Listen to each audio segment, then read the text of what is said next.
কুল নবী আপনি বলিয়ে দেন, ইয়া ইবাদিয়াল্লাযিনা আসরাফু, আমার বান্দাদের দেখে যারা শয়তানের তাড়না গুনাহ করবে, গুনাহ করার পর যারা এমন গুনাহ করেছেন যে গুনাহ তার আকাশের পরিমাণ পর্যন্ত লম্বা হয়ে গেছে, সমুদ্রের ফেনা পরিমাণ পর্যন্ত গুনাহ হয়ে গেছে, আমার নবী বলেন লা তাখনাতু বির রাহমাতিল্লাহ, বান্দারে যত গুনাহ করে থাকো কিন্তু আমার রব আল্লাহ থেকে মাহরুম হয়ে যেও না, কারণ আমার আল্লাহ তা ইন্নাল্লাহা ইয়াগফিরুয যুনুবা জামিআ, যদি আমার আল্লাহ থেকে মাহরুম না হয়ে যাও, আল্লাহরে যদি আল্লাহ বলে ডাক দাও বান্দা, তখন আমার আল্লাহ তাআলা তোমার পিছনে সামনে যত গুনাহ আছে আমার আল্লাহ তাআলা সব গুনাহ মাফ করে তোমারে জান্নাতি বানায়া দিবেন। সুবহানাল্লাহ।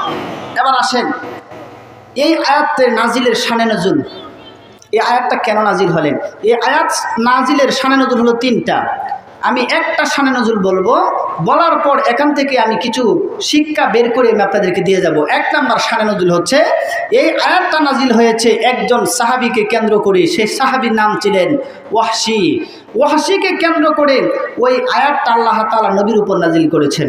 ওয়াহশীকে, ওয়াহশী হলো উনি যিনি নবীজির কলিজার টুকরা হযরতে আমিরে হামজাকে হত্যা করেছিলেন, উনি হয়েছেন ওয়াহশী। কিভাবে?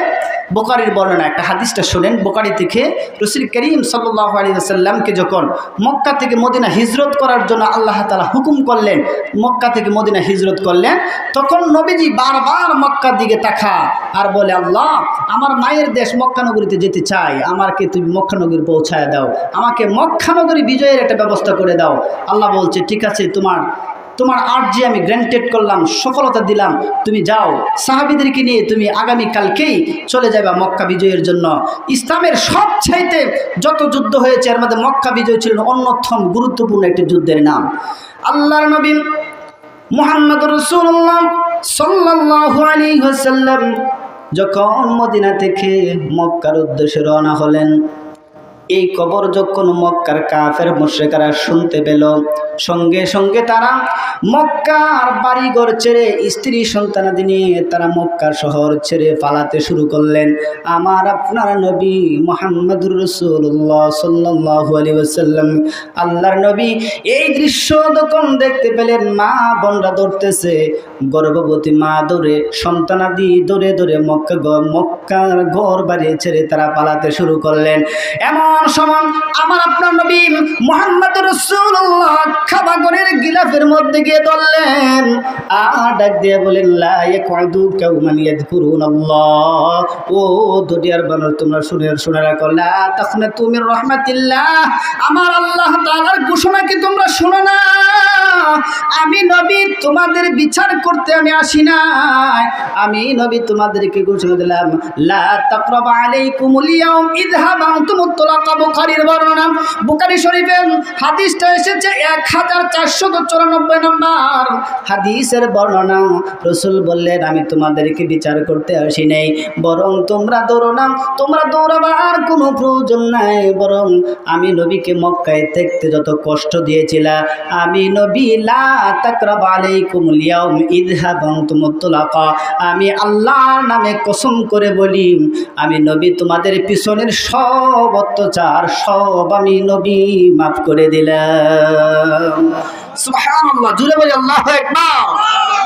নবী বললেন, লা তাকরাবা আলাইকুমুল ইয়াউম, আমি তোমাদের বিচার করতে আসি নাই, আমি তোমাদের পূর্ববর্তী হিসাব নিতে আসি নাই, আমি এসেছি তোমাদের পিছনের সব অপরাধ মাফ করে দিতে। সুবহানাল্লাহ, কি দয়া! বুখারীর বর্ণনা, বুখারী শরীফের যিনি ইমাম তিনি বলছেন, এই যে একটা স্যাক্রিফাইস তিনি করেছিলেন, কমার ঘোষণা দিয়েছিলেন, যেটা পৃথিবীর ইতিহাসে আর কোনো মহানায়ক দিতে পারে না আর পারবেও না, এত সম্পদশালী একটা কমার দৃষ্টি নবী Muhammad Superman is the world Muhammad সাল্লাল্লাহু আলাইহি ওয়াসাল্লাম এই দৃশ্য তুলে ধরে গিয়েছেন। এই জন্য বলেন, এমন সময় হযরতে আবু বকর হযরতে ওমর তারা দুইজন মক্কার এরিয়ার রাস্তার ক্রসের সামনে দাঁড়ায় আছেন। এই তাফসীরটা যে তাফসীরটা করতেছি তাফসীরে কাশরাবের মধ্যে পাবেন, তাফসীরে বাইজাবির মধ্যে পাবেন, তাফসীরে ফাথুল বারীতে পাবেন, তাফসীরে আস-সাফওয়াতুত তাফাসিরের মধ্যে পাবেন। আল্লাহর নবীর ওই দৃশ্যটা মুফাসসিরে কেরাম এমন ভাবে বর্ণনা করেন, হযরত আবু বকর হযরত ওমর মক্কার এরিয়া রাস্তার ক্রসের মধ্যে দাঁড়ায় আছেন। এমন সময় একজন তরুতাজা যুবক মক্কা ছেড়ে পালাতে শুরু করলেন। আবু বকরের সামনে পড়লেন। আবু বকর বলল, ভাই কোথায় যাও, দৌড়াও কেন? তুমি কি জানো না আব্দুল্লাহর বেটা মুহাম্মদ আজকে যে ক্ষমতা নিয়ে এসেছে, আমাদের পিছনের যত অপরাধ করছে আমরা ভাঙ্গে ভাঙ্গে আর হিসাব নিবে। আমার আপনার নবীর সাহাবী হযরত আবু বকর বলে, যুবক তোমার চিনি না, তোমাকে চিনতে চাইও না, চিনার কোনো প্রয়োজন মনে করি না। কারণ রে যুবক, তুমি যেই নবীর ভয়ে তুমি দৌড়াইতেছ, কিন্তু বলো আমরা আবু বকর ঘর বাড়ি ছেড়ে নবীর সঙ্গে রওনা দিয়েছিলাম, হিজরত করেছি। আমরা নবী মুহাম্মদ সম্পর্কে যতটুকু জানি তুমি জানো না। কারণ আমার নবী মুহাম্মদ পৃথিবীর কোনো মানুষের কষ্ট হোক আমার নবী চাই না। এই কথা বলার পর যুবক বলে, ভাই তাহলে আমি কি করব? আবু বকর বলে, যুবক তোমার নাম কি বলো রে যুবক? যুবক বললে, আমার নাম হলো ওয়াসিম। এবার ওমর বলে, যাও রে ওয়াসিম, দৌড়াবার কোনো প্রয়োজন নাই, আসো আমার ভাই আবু বকর আর আমার সঙ্গে নবীর কাছে চলে যায়। নবীর কাছে তোমার পিছনের গুনার কথা ক্ষমা চাও, তোমার অপরাধের কথা ক্ষমা চাও, আমার নবী তোমারও আমার নবী মাফ করে দেবেন। এই কথা বলে ওয়াসি বললেন, মন বড় আশা নিয়ে বুক বড় দুঃখ নিয়ে নবীর কাছে গিয়ে হাজির হলাম। গিয়ে হযরত আবু বকর সালাম দিলেন, ওমর সালাম দিলেন, নবীজি দুজনের সালাম গ্রহণ করলেন। তৃতীয় নম্বর লোকটা ওয়াসি দাঁড়ানো। নবী আবু বকরকে বলে, আবু বকর তোমারে চিনলাম, ওমরকে চিনলাম, এই সুন্দর যুবক তরুতাজা যুবকটা কে? এমন সময় এই যুবক জবাব দিচ্ছেন, ইয়া রাসূলুল্লাহ, আমি এমন একটা গুনাহগার যুবক, যে যুবকের নাম শুনলে আপনি নবীর কলিজা ফেটে যাবে। নবীকে আপনি জানতে চান, আমার পরিচয় নবীকে আপনি জানতে চান? নবী বলেন, বলো বলো যুবক, তোমার পরিচয়টা তুলে ধরো। এবার যুবক বললে, হুজুর আমার নাম হলো ওয়াসি, মক্কায় আমার জন্ম, আমি কাবাঘর থেকে বেশি একটা দূরে আমার বাসা নয়। এবার নবী বললেন, তুমি কোন ওয়াসি? এবার ওয়াসি নিজের পরিচয় তুলে ধরলেন। ওয়াসি বলে, হুজুর আপনার মা ছিল না, আপনার জীবনে কোনোদিন বাবা দেখেন নাই, যাও কিছুদিন মা দেখেছেন, কিন্তু বুঝদার অবস্থা মাও আপনি পান নাই। যেই চাচা আপনাকে বাবার আদর দিয়ে মায়ের আদর দিয়ে স্নেহ করে সম্মান করে কলিজা টুকরা বলে নবী আপনাকে যেই চাচা আলগিয়ে ধরতো মক্কা নগরীতে, আমি সেই ওয়াসি আপনার কলিজার টুকরা চাচা আমির হামজাকে হত্যা করেছি। রাসূল বলে, ওয়াসি রে বল বল, আমার চাচা কলিজার টুকরাকে তুই কিভাবে হত্যা করেছিলে? ওয়াসি তুই কি জানোস না, আমি নবীর মতো এতিম কোনো সন্তান এই জমিনে আর হয় নাই। আমার বাবার জীবনে দেখি নাই, মায়ের পেটে আসার পর আমার বাবা দুনিয়া থেকে চলে গেছে, আমার মা ছিল না।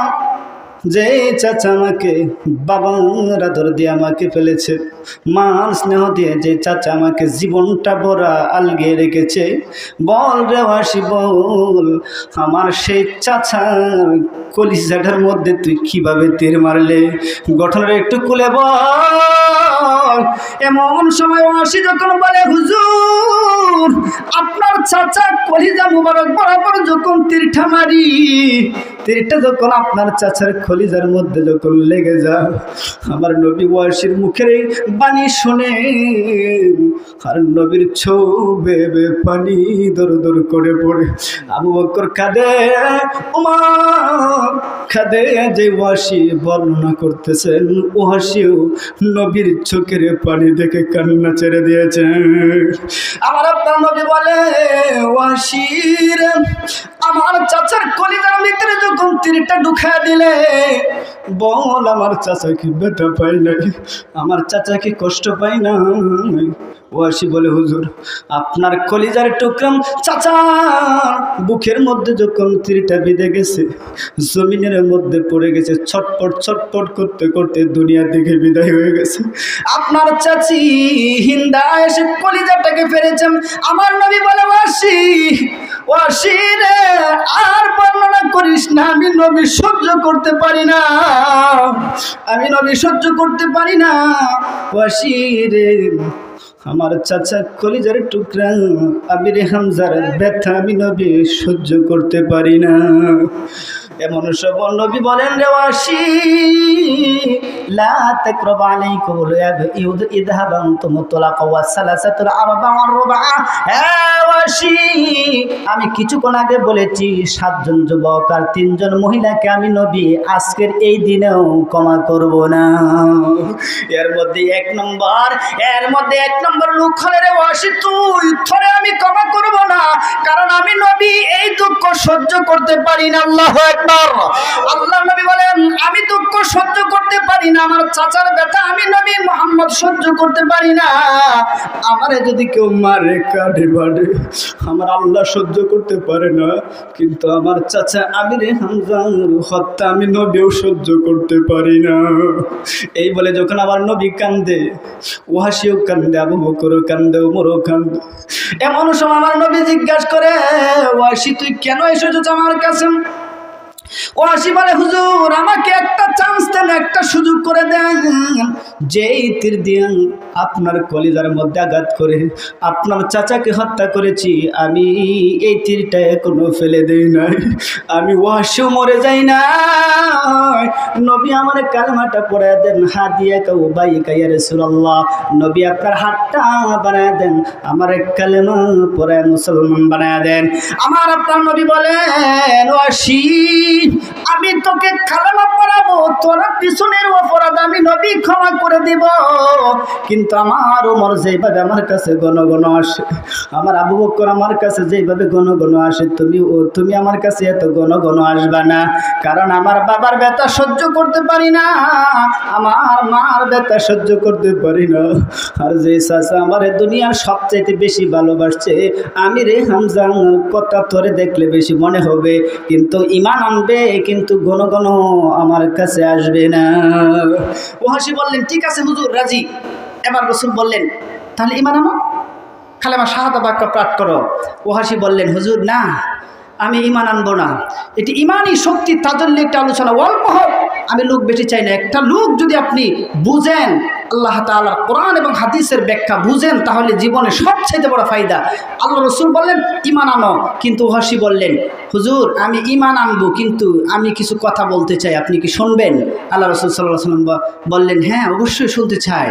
রাসূল কাঁদেন আর বলেন ওয়াসি রে তুই ঈমান আনার ভিতরে আবার কি শর্ত প্রয়োগ করতে চাস? ওয়াসি বললেন হুজুর আমি এত গুনাহ করেছি, আমি এত পাপ করেছি, আমার পাপ যদি তামাম পৃথিবীর সব মানুষকে বন্টন করে দেওয়া হয় তামাম পৃথিবীর মানুষ জাহান্নামে যাওয়ার জন্য যথেষ্ট হয়ে যাবে, এত পাপ আমি করেছি নবী, আমি ঈমান আনবো, কিন্তু আমাকে একটি ওয়াদা আপনি দেন। রাসূল বললেন ওয়াদাটা কি? ওয়াদা হলো নবী আপনি বলেন আমি ওয়াসি যদি ঈমান আনি তাহলে আমার আল্লাহ আমারে মাফ করে দিব, বিনিময়ে আমারে জান্নাত দিব, এই গ্যারান্টি যদি আল্লাহ দেয় তাহলে ঈমান আনবো। এই কথা যখন বলেন কথাটা সহজ না কঠিন? বলেন জান্নাত দেওয়ার মালিক কি নবী? কথা বলেন গুনাহ মাফ করার মালিক কি নবী? না। রাসূল করিম সাল্লাল্লাহু আলাইহি ওয়াসাল্লাম কিছুই বলেন নাই, চুপ রইলেন, একদম চুপ। যখন চুপ রইলেন হঠাৎ নবীজি বুঝতে পারলেন যে জিবরাইল আমিন নবীর কাছে আগমন করছে। চিৎকার মেরে আল্লাহু আকবার। আল্লাহ তাআলা কোরআনুল কারীমে বলেন إن إنه لتنزيل رب العالمين نزل به الروح الأمين على قلبك لتكون من المنذرين পবিত্র কোরআনে 42 নম্বর সূরা সূরাতুশ শুরার ভিতরে আল্লাহ তাআলা 192 193 194 নং আয়াত আল্লাহ তাআলা বলেন ইন্নাহু লাতানজিল রাব্বিল আলামিন নিঃসন্দেহে জেনে রাখো ওয়াসিরে তুমি জানো কারণ আমি যে আমার আল্লাহ যদি তোমারে maaf করে দে জান্নাত দিতে চান এই ওয়াদা আমি নবী দিতে পারি না কারণ আমি নবী যদি ওয়াদা দেই তাহলে আসমান থেকে কোরআনের আয়াত নাজিল করতে হবে একজন বুঝে থাকলে বলেন উনি কে ওয়াসি আমি তো কোনো কোরআনের আয়াত বানাতে পারি না আমি কোরআনের আয়াত বানায় বলিও না আমার আল্লাহ যদি কোরআনের আয়াত নাজিল করে শোনায় দেয় আমি তোরে শোনাতে পারবো না হতে আমি শোনাতে পারবো না এমন সব নবীজি নিস্তব্ধ হয়ে গেলেন সঙ্গে সঙ্গে জিবরাইল আমিন দাহিয়াতুল কালবির বেশে নবীর সামনে দাঁড়ায় গেলেন দাঁড়ায় নবীর কানে কানে কানাকানি করে আল্লাহ তাআলার পবিত্র কোরআনুল কারীমের 25 নম্বর সূরা সূরাতুল ফুরকানের 68 নং আয়াত শোনায় দিয়ে বলেন নবী ওয়াসিরে জানায় দেন আমার আল্লাহ ওয়াসিরে মাফ করে দিবেন বিনিময়ে আমার আল্লাহ ওয়াসির জন্য জান্নাতে একটি বালাখানা বানায় দিবেন আল্লাহু আকবার এমন সময় নবীজি চোখ থেকে পানি দরদর করে পড়ে আর বলে ওয়াসি আমার আল্লাহ তাআলা তোমার আরজি পূর্ণ করেছে আমার আল্লাহ কোরআনে বলেন ওয়াল্লাযীনা লা ইয়াদউনা মা'আল্লাহ ইলাহান আখার ওয়া লা ইয়াকতুলুনা আন-নাফসাল্লাতী হারামাল্লাহ ইল্লা বিল হক ওয়া লা ইয়াজনুন আমার আল্লাহ বলেন নবী तमाम পৃথিবীর মানুষদেরকে জানায় দেন যার ভিতরে তিনটা গুনাহ থাকবে না আমার আল্লাহ তারে মাফ করে দিবেন জান্নাত দিয়ে দিবেন ওয়াদা করেছেন একজন উনিকে আওয়াজ করে বলেন উনিকে আমরা কি তিনটা গুনাহ শুনতে চাই কি চাই না এই তিন গুনাহ যার ভিতরে না থাকবে আল্লাহ যদি ওয়াসির মতো এত বড় পাপীকে যদি আল্লাহ মাফ করে দিতে পারে তোমারে আমার আল্লাহ মাফ করবে না গ্যারান্টিটা কিসের এইজন্য আল্লাহ বলছেন নবী জানায় দেন ওয়াসির ক্ষেত্রে যে আয়াতগুলো আমি নাজিল করেছি এটা আমি ওয়াসির জন্যই করি নাই পার্সোনালিটি করি নাই বরং ভেরি ইন্টারনাল অ্যাফেয়ার্স ব্যক্তিগতভাবে আমি করি নাই বরং এটাকে আমি আম জনতার মধ্যে ছেড়ে দিয়েছি যারাই এই গুণে গুণান্বিত হবে আমি আল্লাহ তাআলা মাফও করব জান্নাতে দিব চিৎকার আল্লাহু আকবার